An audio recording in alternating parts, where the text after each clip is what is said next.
బులెటిన్లో breaking news చూస్తున్నాం. తెలంగాణ కొత్త సీఎస్ గా సంజయ్ జాజు నియామకమయ్యారు. సీఎస్ గా సంజయ్ జాజును నియమిస్తూ తెలంగాణ ప్రభుత్వం ఉత్తర్వులు జారీ చేసింది.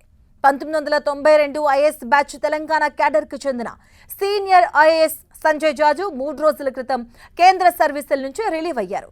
ఆయన్ను ప్రభుత్వ ప్రధాన కార్యదర్శిగా తెలంగాణ సర్కార్ నియమించింది.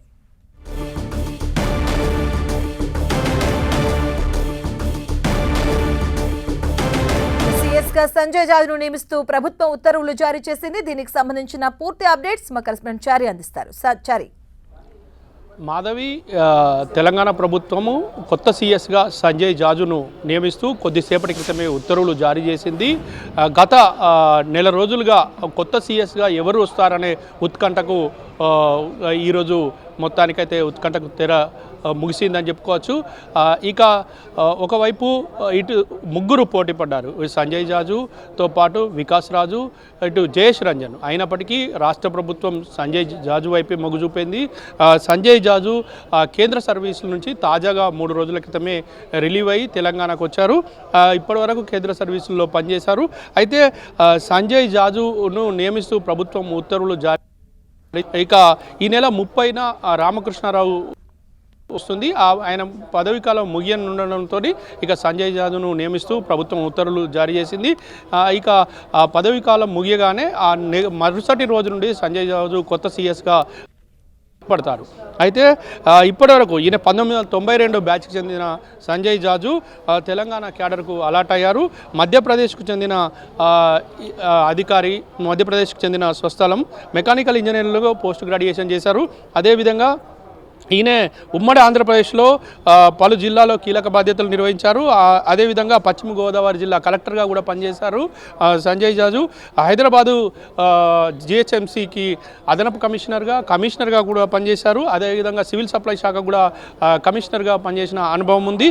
ఇక ఆ తర్వాత ఐటీ కమ్యూనికేషన్లకు సంబంధించిన కార్యదర్శిగా మీ సేవ ప్రాజెక్టును రూపకల్పన చేశారు. తర్వాత దాంట్లో కీలక పాత్ర పోషించిన అధికారిగా సంజయ్ జాజుకు పేరుంది. ఇక 2014 నుంచి కేంద్రంకి డిప్యూటేషన్ అయి వెళ్ళారు. ఆయన వెళ్ళిన తర్వాత అప్పటి నుంచి ఈసారే మళ్ళీ ఇప్పుడు తెలంగాణకు మళ్ళీ బదిలీ అయి వచ్చారు.